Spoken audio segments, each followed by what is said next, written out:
Hello guys, welcome back to my YouTube channel. तो आज का हमारा टॉपिक क्या है? Liver cirrhosis. तो लीवर सिरोसिस क्या कंडीशन होती है, आज हम समझेंगे।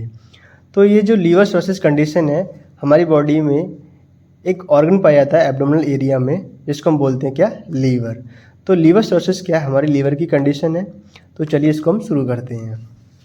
सबसे पहले देखते हैं हम क्या इसकी डेफिनेशन। तो liver cirrhosis is a chronic progressive liver disease. जो लीवर सिरोसिस क्या है? एक क्रॉनिक प्रोग्रेसिव लीवर डिसीज़ है in which normal liver tissues is replaced by fibrosis, जिसको हम बोलते हैं scar tissues, and regenerative nodules. यानी कि इसमें क्या होता है कि जो नॉर्मल लीवर टिश्यूज होते हैं वो किससे रिप्लेस हो जाते हैं? या तो स्कार टिश्यूज से या फिर रीजेनरेटिव नोड्यूल से, लीडिंग टू, जो क्या लीड करते हैं? इम्पेयर्ड लीवर फंक्शंस, जिसकी वजह से क्या होता है जो हमारे लीवर के नॉर्मल फंक्शंस होते हैं वो क्या हो जाते हैं? इम्पेयर्ड हो जाते हैं। एंड इरिवर्सिबल डैमेज, और ये जो स्कार टिश्यूज का फॉर्मेशन होता है, रीजेनरेटिव नोड्यूल्स का फॉर्मेशन होता है, ये क्या करते हैं? एक इरिवर्सिबल डैमेज को कॉज करते हैं। यानी कि यदि ये कंडीशन हमारे लीवर में हो जाती है तो उसको ट्रीट करना लगभग इम्पॉसिबल ही होता है। यानी उसको आप फिर से रिवर्सिबल कंडीशन में लेके आना थोड़ा इम्पॉसिबल होता है। कैसे होता है? जैसे ये क्या हमारा लीवर है, तो इस लीवर, ये क्या हमारा नॉर्मल लीवर है, इसकी जो एक छोटी सी सेल हमने इसको देखा, तो इस सेल में क्या परिवर्तन हो रहा है? इसमें क्या होता है? सबसे पहले क्या होता है? फाइब्रस बैंड बन जाते हैं, ये छोटे छोटे फाइब्रस बैंड बन जाते हैं। एंड फिर ये क्या करते हैं? थोड़े बड़े आकार के रीजेनरेटिव न्यूड्यूल्स का फॉर्मेशन कर लेते हैं। यानी कि स्कार टिश्यूज का फॉर्मेशन, यानी कि इसको हम बोलते हैं फाइब्रोसिस, और रीजेनरेटिव नोड्यूल्स का फॉर्मेशन हो जाता है हमारे नॉर्मल लीवर सेल्स में, जिसकी वजह से क्या होता है जो हमारे लीवर के फंक्शंस होते हैं वो क्या होते हैं? इम्पेयर्ड हो जाते हैं। एंड और ये इरिवर्सिबल डैमेज को भी कॉज करते हैं। तो ये थी लीवर सिरोसिस की डेफिनेशन। आप चाहें तो इसका स्क्रीनशॉट ले सकते हैं। एंड आगे हम देखते हैं क्या कि कॉजेज़ क्या हैं, यानी किसकी वजह से लीवर सिरोसिस होता है। तो लीवर सिरोसिस का जो मोस्ट कॉमन कॉज होता है वो क्या होता है? अल्कोहल होता है। तो उसके बिहाफ पे हमने क्या एक निमोनिक्स बनाई है, क्योंकि इसका मोस्ट कॉमन कॉज क्या होता है? अल्कोहल होता है। तो हमने उसी को क्या बना लिया? इसका निमोनिक्स बना लिया। तो उसके हमने यहाँ पर जो अल्फ़ाबेट्स हैं वो हमने यहाँ लिख लिए, उसके नाम पे हमने इसका निमोनिक्स बनाया है। जैसे A for autoimmune hepatitis. Autoimmune hepatitis से क्या मतलब है कि हमारे खुद की बॉडी की जो इम्यूनिटी है वो क्या करती है, जो हमारे लीवर की हेपेटिक सेल्स होती हैं उसमें क्या कर देती है? इन्फ्लामेशन को कॉज कर देती है, जिसकी वजह से क्या होता है उस व्यक्ति में लीवर सिरोसिस होने की चांस रहते हैं। And L for liver infections, यानी कि हमारा जो लीवर होता है उसमें क्या हो जाए? कुछ वायरल इन्फेक्शन हो जाए, जैसे कि hepatitis B and hepatitis C.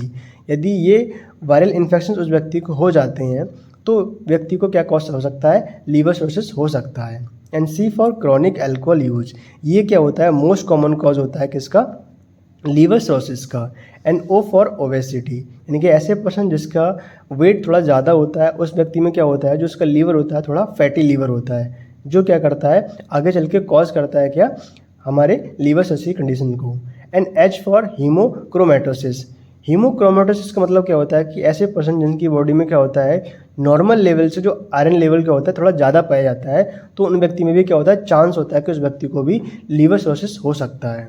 And O for obstructions of bile duct, जो हमारी बाइल डक्ट होती है उसमें क्या हो जाए? कोई ऑब्स्ट्रक्शंस आ जाए, लाइक जैसे कोई स्टोन आके उसमें फंस जाए, तो उसकी वजह से भी क्या हो सकता है? लीवर सिरोसिस की कंडीशंस हो सकती है। And L for long term drug and toxin exposure, ऐसा पर्सन जो क्या करता है काफ़ी समय तक क्या करता है? ड्रग को यूज करता है जो लीवर को क्या कर देते हैं? अफेक्ट करते हैं। एंड या फिर ऐसे पर्सन जो किसी फैक्ट्री में काम कर रहे हैं और फैक्ट्री में क्या रेडिएशन वगैरह या फिर केमिकल वगैरह एक्सपोजर ज़्यादा है, तो उसकी वजह से भी क्या हो सकता है? उस व्यक्ति में लीवर सिरोसिस की कंडीशन होना थोड़ा जो कॉजेज होते हैं वो थोड़ा बढ़ सकते हैं। तो ये थे क्या? लीवर सिरोसिस के कॉज। तो आप चाहें तो इसका स्क्रीनशॉट ले सकते हैं। ठीक है, आगे हम देखते हैं क्या इसकी पैथोफिजियोलॉजी। पैथोफिजियोलॉजी का मतलब क्या होता है कि ये जो कंडीशंस थी लीवर सिरोसिस वो हमारी बॉडी में कैसे अकर हुई। तो चलिए शुरू करते हैं। सबसे पहले देखते हैं क्या ड्यू टू इटियोलॉजिकल फैक्टर।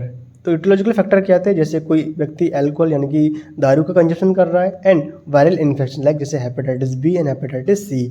तो ये इन्फेक्शन उसकी बॉडी में हुआ, या फिर उस व्यक्ति ने दारू या फिर अल्कोहल अपनी बॉडी में कंजप्शन की, उसकी वजह से क्या होता है? जो हमारे लीवर की कुफ्फर सेल होती हैं, जो कि इसको हम क्या बोलते हैं? मैक्रोफेजेस सेल ऑफ लीवर बोलते हैं। ठीक है, ये हो जाती है डैमेज। जब ये सेल डैमेज होती हैं तो ये रिलीज करती हैं क्या, साइटोकाइंस। तो साइटोकाइंस क्या होता है कि इन्फ्लामेटरी एंजाइम्स होता है। तो ये क्या कॉज करता है, उस जगह पे इन्फ्लामेशन को कॉज करता है। और ये इन्फ्लामेशन कैसा होता है, क्रॉनिक इन्फ्लामेशन होता है। जब इन्फ्लामेशन हमारे लीवर में कॉज हो जाता है तो ये क्या करता है, जो ईटो सेल्स होती हैं उनको एक्टिवेट करता है।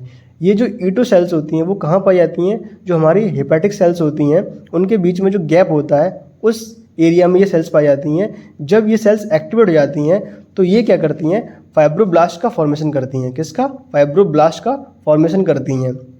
जब फाइब्रोब्लास्ट का फॉर्मेशन हो जाता है एंड लूज करती है विटामिन ए, लूजेस, यानी कि जो विटामिन ए होता है उसका एब्जॉर्प्शन भी क्या कर देती हैं, ये कम कर देती हैं। एंड कोलेजन फर्स्ट और कोलेजन थर्ड इसका क्या करती हैं, ये डिपॉजिट करती हैं कहाँ पर, हमारे उस एरिया में जो हेपेटिक सेल्स होती हैं उसके स्पेस में उसको डिपोजिशन कर देती है।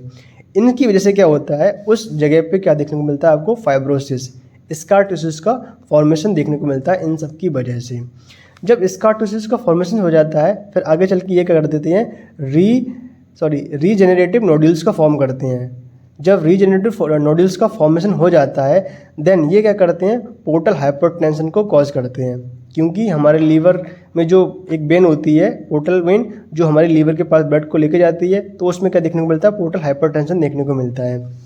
एंड आफ्टर दैट क्या होता है कि जब ये चीज़ें हो जाती हैं, स्कार टिश्यूज का फॉर्मेशन हो जाता है, रीजेनरेटिव नोड्यूल्स का फॉर्मेशन हो जाता है, फिर क्या होता है, जो लीवर होता है उसका जो फंक्शंस होता है वो क्या होता है, डिसफंक्शन हो जाता है। यानी कि लीवर का जो फंक्शंस होता है वो इम्पेयर्ड हो जाता है या फिर लीवर फेल हो जाता है। यानी कि लीवर अपना काम अच्छे से नहीं कर पाता, तो उसको हम क्या बोलते हैं, फेल होना। एंड यही फिर आगे जाके क्या करता है, लीवर सिरोसिस को कॉज करता है। तो ये थी इसकी क्या, पैथोफिजियोलॉजी। आप चाहें तो इसका स्क्रीनशॉट ले सकते हैं। तो ये थी इसकी पैथोफिजियोलॉजी। आगे हम समझते हैं क्या, साइन और सिम्टम, यानी कि क्या साइन और सिम्टम होते हैं जो एक व्यक्ति, जिस व्यक्ति को क्या लीवर सिरोसिस की कंडीशन है उसको देखने को मिलेंगे। तो साइन और सिम्टम को पढ़ने के लिए हमने क्या किया है, एक निमोनिक्स बनाई है। निमोनिक्स का क्या नाम है, जॉन्डिस। यानी जिस व्यक्ति को क्या होता है, लीवर सिरोसिस की कंडीशन होती है, उस व्यक्ति में क्या होता है, जॉन्डिस देखने को मिलती है। तो हमने इसी जॉन्डिस को क्या किया, निमोनिक्स बना लिया ताकि हमको ये साइन सिम्टम याद रहें। तो कैसे, जैसे हमने इसके अल्फ़ाबेट क्या लिए, जो कैपिटल अल्फ़ाबेट है उन्होंने आगे लिख लिए, तो उनकी निमोनिक्स के हिसाब से हमने इसको देखा क्या, जैसे जे फॉर जॉन्डिस, यानी कि जे फॉर जॉन्डिस, यानी कि जिस व्यक्ति में लीवर सिरोसिस की कंडीशन होती है उस व्यक्ति में जॉन्डिस देखने को मिलती है। And A for ascites. Ascites क्या होती है कि जिस व्यक्ति में लीवर सिरोसिस होता है उस व्यक्ति में क्या होता है, जो पेरिटोनियम कैविटी होती है उस कैविटी में क्या होता है, फ्लूइड का एक्युमुलेशन हो जाता है, जिसकी वजह से क्या होता है, जो हमारा एब्डोमिनल एरिया होता है वो फूल जाता है, उसको हम क्या बोलते हैं, एसाइटिस बोलते हैं। And you for unexplained weight loss. और जिस व्यक्ति में लीवर सिरोसिस की कंडीशन होती है उस व्यक्ति का जो वेट लॉस होता है वो बहुत ही तीव्र गति से मतलब डाउन होता है। N for nausea and loss of appetites. उस व्यक्ति में लॉजिया कंडीशन, नोजिया देखने को मिलेगी एंड लॉस ऑफ एपेटाइट्स, यानी कि उस व्यक्ति को भूख भी कम लगेगी। And D for dark urine. और ऐसे पर्सन का जो यूरिन है वो कैसा देखने को मिलेगा, तुमको डार्क देखने को मिलेगा। एंड आई फॉर ईचिंग, यानी कि उसकी बॉडी पे आपको थोड़ा खुजली देखने को मिलेगी। And C for confusion. और ऐसा पेशेंट क्या होगा, थोड़ा कन्फ्यूज रहेगा, मतलब चीज़ों को अवेयर नहीं कर पाएगा कि कोई चीज़ कहाँ कैसे है। And E for oedema. और जिस व्यक्ति में लीवर सिरोसिस की कंडीशन होती है उस व्यक्ति के जो लेग होते हैं वो कैसे देखने को मिलेगा, आपको स्वेलिंग देखने को मिलेगी, यानी कि उसके पैरों में स्वेलिंग देखने को मिलेगी, उसके पैरों में एडिमा देखने को मिलेगी। तो ये थे इसके जॉन्डिस यानी कि निमोनिक्स वाले साइंस। एंड अदर साइन देखते हैं, ये क्या साइन है। तो ये जो अदर साइन है ये बहुत इंपॉर्टेंट साइन है, काफ़ी बार कई कॉम्पिटिटिव एग्जाम में पूछे जा चुके हैं। तो सबसे पहले देखते हैं क्या, स्पाइडर एंजियोमा। स्पाइडर एंजियोमा में क्या होता है कि इसमें क्या होता है, जो ब्लड वेसल्स होती हैं वो डायलेट हो जाती हैं। तो जो स्पाइडर एंजियोमा होता है इसमें क्या होता है कि जो हमारी ब्लड वेसल्स होती हैं वो इस तरह से डायलेट हो जाती हैं कि इस तरह से दिखती हैं, जैसे कि जो मकड़ी होती है ना, मकड़ी उसके हिसाब से, जैसे मकड़ी का कैसा होता है, इस तरह से होता है, तो मकड़ी की तरह हो जाती हैं हमारी क्या ब्लड वेसल्स। तो इसी तरह से इसको हम क्या बोलते हैं, स्पाइडर एंजियोमा। और ये क्यों होता है, क्योंकि हमारी बॉडी में क्या होता है, एस्ट्रोजन का लेवल क्या हो जाता है, बढ़ जाता है, जिसकी वजह से जो ब्लड वेसल्स होती हैं वो डायलेट हो जाती हैं। एंड ये इस तरह से दिखती हैं जैसे कि एक मकड़ी के जाले के समान, जैसे कि मैंने आपको ये इमेज दिखा रखी है ऊपर, इस तरह। ठीक है, आगे हम देखते हैं क्या, पाल्मर एरिथमा। तो पाल्मर एरिथमा में भी क्या होता है, सेम होता है, बॉडी में क्या होता है, एस्ट्रोजन का लेवल बढ़ता है, जिसकी वजह से क्या होता है, जो ब्लड वेसल्स होती हैं वो डायलेट होती हैं। एंड पाल्मर एरिथमा का मतलब होता है कि जो पाम होती है ना, पाम, ये पाम क्या आपको देखने को पूरी रेड देखने को मिलेगी, जैसा कि मैंने आपको ऊपर पिक्चर में दिखा रखा है। आगे क्या है, कैपुट मेड्यूसे। कैपुट मेड्यूसे, तो कैपुट मेड्यूसे में क्या होता है कि जो पोर्टल प्रेशर होता है वो बढ़ जाता है। क्यों? क्योंकि जो पोर्टल वेन होती है उसमें ब्लड का अमाउंट बढ़ता है, ठीक है, जिसकी वजह से क्या होता है, जहाँ का वहाँ का जो पोर्टल प्रेशर होता है वो बढ़ता है। इन पोर्टल प्रेशर के बढ़ने से क्या होता है कि जो हमारे एब्डोमिनल एरिया होता है ना, उसकी जो वहाँ की जो वेन होती हैं वो इतनी डायल्यूट हो जाती हैं कि आपको ऊपर से ही दिखेंगी कि कुछ काफ़ी मोटी दिखेंगी, मतलब आपको, जैसे कि मैंने आपको ये डायग्राम दिखा रखा है, पिक्चर दिखा रखी है, आप इसमें देख सकते हैं कि इस तरह से आपको ये वेन देखने को मिलेंगी, उसको हम बोलते हैं कैपुट मेड्यूसे। आगे से साइन है क्या है, गायनेकोमस्टिया। यानी कि गायनेकोमस्टिया क्या होती है, ये एक मेल में होने वाला डिसऑर्डर होता है। जिस व्यक्ति में लीवर सिरोसिस कंडीशन देखने को मिलती है उस व्यक्ति को गायनेकोमस्टिया भी देखने को मिलती है। मतलब इस व्यक्ति में क्या होता है, मेल, ये नॉर्मली क्या है मेल में देखने को मिलती है। इसमें क्या होता है कि एस्ट्रोजन का लेवल क्या होता है बॉडी में बढ़ जाता है एंड टेस्टोस्टेरोन का लेवल क्या होता है घट जाता है, जिसकी वजह से क्या होता है जो ब्रेस्ट होते हैं वो इनलार्ज हो जाते हैं, ठीक है, इसको हम क्या बोलते हैं, गायनेकोमस्टिया। एंड और क्या देखने को मिलता है, स्प्लेनोमेगाली। जो स्प्लीन होती है उसमें भी क्या देखने को मिलेगा, आपको स्वेलिंग देखने को मिलेगी। And oesophageal varices. Oesophageal varices क्या होती है कि जो ईसोफेजियल, जो हमारा ईसोफेगस होता है ना, वहाँ क्या होता है कुछ स्मॉल स्मॉल कैपिलरीज पाई जाती हैं, वो क्या होती है रप्चर हो जाती हैं, जिसकी वजह से क्या देखने को मिलेगा आपको, जो एरिया में ब्लीडिंग देखने को मिलेगी। तो इसी को हम बोलते हैं क्या, ईसोफेजियल वेरेसिस देखने को, वेरेसिस बोलते हैं। तो ये जो कंडीशंस हो रही थी, यानी कि जो साइन आ रहे हैं, ये क्यों आती हैं, इसकी क्या मैकेनिज्म है। तो लीवर क्या करता है हमारा, एस्ट्रोजन का क्या करता है, मेटाबोलाइज करता है। यानी कि हमारा लीवर एस्ट्रोजन को क्या करता है, मेटाबोलाइज करता है। क्यों? बिकॉज लीवर डैमेज, क्योंकि हमारा लीवर क्या हो चुका है, डैमेज हो चुका है। उसकी वजह से जब हमारा लीवर डैमेज हो जाएगा तो हमारा लीवर इस एस्ट्रोजन को क्या करेगा, मेटाबोलाइज नहीं कर पाएगा। जब मेटाबोलाइज नहीं कर पाएगा तो क्या होगा, हमारी बॉडी में एस्ट्रोजन का लेवल बढ़ेगा। तो जब एस्ट्रोजन का लेवल बढ़ेगा तो आपको स्पाइडर एंजियोमा देखने को मिलेगी, आपको पाल्मर एरिथमा देखने को मिलेगी, आपको गायनेकोमस्टिया देखने को मिलेगी, ठीक है। ये जो कंडीशन आपको देखने को मिल सकती हैं, यानी कि आप इन साइन की हेल्प से पहचान सकते हैं कि उस व्यक्ति को क्या लीवर सिरोसिस की कंडीशन हुई है। तो ये थे क्या साइन, आप चाहें तो इनका स्क्रीनशॉट ले सकते हैं, और काफ़ी इंपॉर्टेंट साइन है जो कई कॉम्पिटिटिव एग्जाम में भी पूछे गए हैं, ठीक है। आगे हम देखते हैं क्या, डायग्नोस्टिक इवैल्यूएशन, यानी कि आप कैसे पता करेंगे कि उस व्यक्ति को लीवर सिरोसिस हुआ है। तो डायग्नोस्टिक इवैल्यूएशन सबसे पहले क्या करेंगे, आप उस व्यक्ति की LFT कराएंगे। LFT बोले तो लीवर फंक्शन टेस्ट। तो LFT में आप क्या करते हैं, सबसे पहले चेक करते हैं क्या, प्लाज्मा प्रोटीन। जो प्लाज्मा प्रोटीन होती है आप उसका अमाउंट चेक करेंगे। तो नॉर्मल इसका जो एवरेज अमाउंट होता है कितना होता है, 7.3 ग्राम पर DL। ये क्या होता है, इसका नॉर्मल अमाउंट होता है, ठीक है। जिसमें आप प्लाज्मा प्रोटीन में क्या चेक करते हैं, सबसे पहले एल्ब्यूमिन चेक करते हैं। तो एल्ब्यूमिन का जो लेवल होता है नॉर्मल कितना होता है, 4.7 ग्राम पर DL ये होता है, ठीक है। लेकिन जिस व्यक्ति को क्या लीवर सिरोसिस कंडीशन होगी उस व्यक्ति में क्या होगा, जो एल्ब्यूमिन का लेवल होगा वो क्या देखने को मिलेगा, आपको डाउन देखने को मिलेगा, मतलब वो लेवल डिक्रीज हो जाएगा। एंड ग्लोबुलिन का लेवल क्या होता है, नॉर्मल लेवल 2.3 ग्राम पर DL होता है। जिस व्यक्ति को लीवर सिरोसिस कंडीशन होगी उस व्यक्ति को यदि आप LFT चेक करेंगे तो उसका क्या होगा, जो ग्लोबुलिन होगा वो क्या आपको देखने को मिलेगा, बढ़ा हुआ देखने को मिलेगा।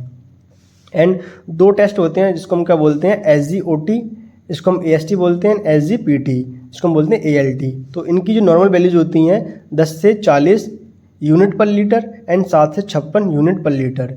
तो ये इनकी नॉर्मल वैल्यूज़ हैं। जिस व्यक्ति को लीवर सिरोसिस होता है उन व्यक्ति में क्या होता है, ये दोनों वैल्यूज़ क्या देखने को मिलेंगे, आपको बढ़ी हुई देखने को मिलेंगी, ठीक है। आगे हम क्या चेक कर सकते हैं, CBC करेंगे चेक, जिसमें हम क्या करेंगे, उस व्यक्ति का प्लेटलेट चेक करेंगे एंड उस व्यक्ति की हीमोग्लोबिन चेक करेंगे।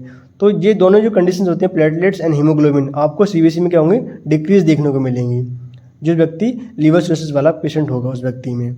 एंड आगे क्या चेक कर सकते हैं आप, USG एब्डोमेन, यानी कि आप एब्डोमेन का क्या अल्ट्रासाउंड कर सकते हैं, CT स्कैन कर सकते हैं, MRI कर सकते हैं, ताकि आप लीवर की अच्छी कंडीशन को जान सकें, ठीक है। तो ये था इसका डायग्नोस्टिक एवैल्यूएशन, आप चाहें तो इसका स्क्रीनशॉट ले सकते हैं।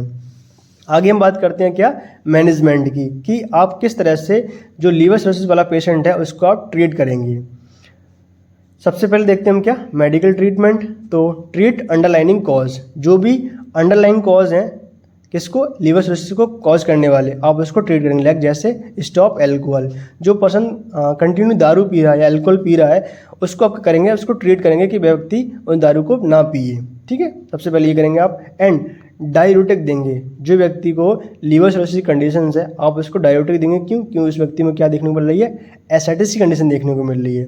ठीक है, जिसमें एग्जाम्पल क्या आता है, स्पिरोनोलैक्टोन एंड फ्रूसोमाइड, ये जो ड्रग होते हैं ये आप क्या देते हैं, डाययूरेटिक में यूज करते हैं। एंड अगला क्या, नॉन सेलेक्टिव बीटा ब्लॉकर्स, और आप ऐसे पर्सन को नॉन सेलेक्टिव बीटा ब्लॉकर्स भी दे सकते हैं। इसमें एग्जांपल आता है प्रोप्रोनोल।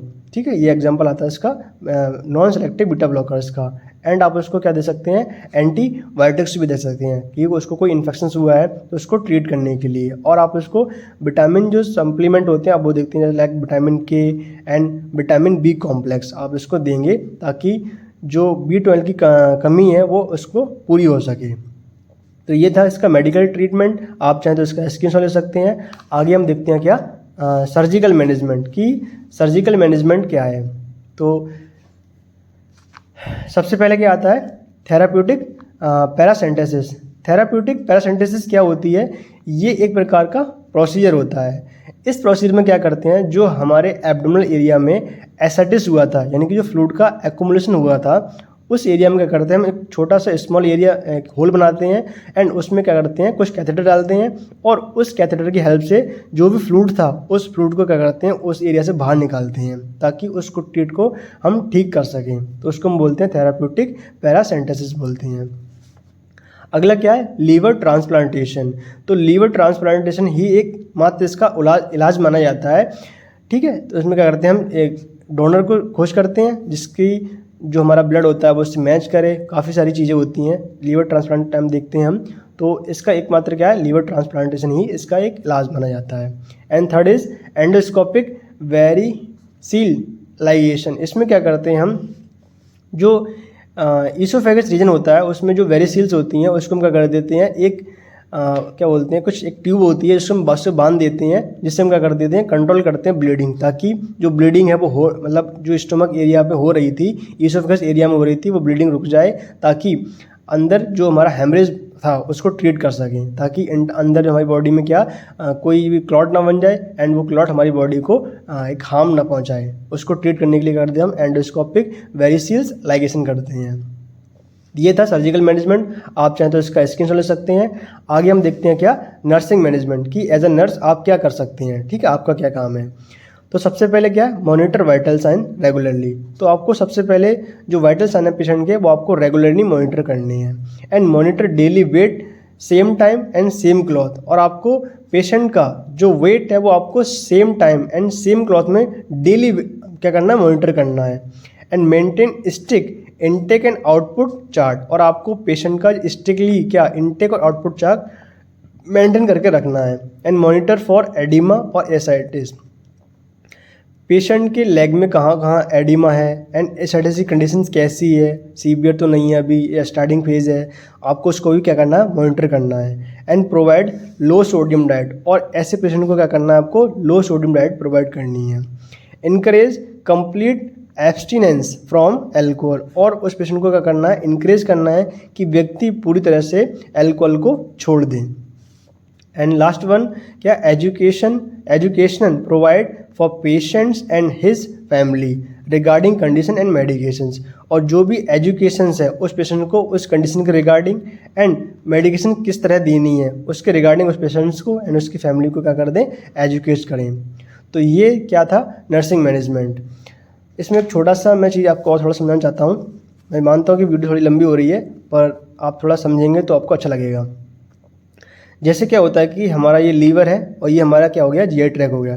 तो जीआई ट्रैक से जो पोर्टल वेन जाती है, यानी कि हमारी जीआई पार्ट से हमारे लीवर को 80% ब्लड जाता है। ठीक है, तो जब आपको पता है कि हमारा लीवर क्या हो चुका है, डैमेज हो चुका है, तो जब लीवर डैमेज हो जाता है तो ये जो ब्लड होता है ये पोर्टल वेन में जाएगा। पोर्टल वेन में क्या होता है, ये ब्लड बढ़ेगा। इसमें क्या होता है कि जो पोर्टल प्रेशर होता है वो बढ़ता है, तो इसी को हम क्या बोलते हैं, पोर्टल हाइपरटेंशन बोलते हैं। तो जिस व्यक्ति में क्या होता है, लीवर सिरोसिस होती है, उस व्यक्ति में पोर्टल हाइपरटेंशन भी देखने को मिलता है। एंड ये जो ब्लड होता है इसको ट्रीट करने के लिए क्या होता है, यहाँ से कुछ छोटी छोटी कैपिलरीज निकलती हैं इस फ्लूइड को ट्रीट करने के लिए ब्लड को, जो कहाँ खुलती हैं, हमारे ईसोफेजियल रीजन में खुलती हैं। जब इस वेन में भी क्या होता है कि प्रेशर बढ़ जाता है, तो ये जो छोटी स्मॉल स्मॉल कैपिलरीज थी ये क्या हो जाती हैं, जो ईसोफेगस रीजन होता है इस एरिया में क्या होती हैं, रप्चर हो जाती हैं एंड ब्लीडिंग कर देती हैं। तो जो स्मॉल कैपिलरीज होती हैं इनका रप्चर होना क्या कहलाता है, ईसोफेजियल वेरिसिस कहलाता है, ईसोफेजियल वेरिसिस कहलाता है। एंड यही क्या होता है, हमारा स्प्लीन ऑर्गन होता है, तो स्प्लीन भी क्या करता है, हमारी जो जे ट्रैक होता है उसको ब्लड देता है ताकि ये लीवर तक पहुंच सके।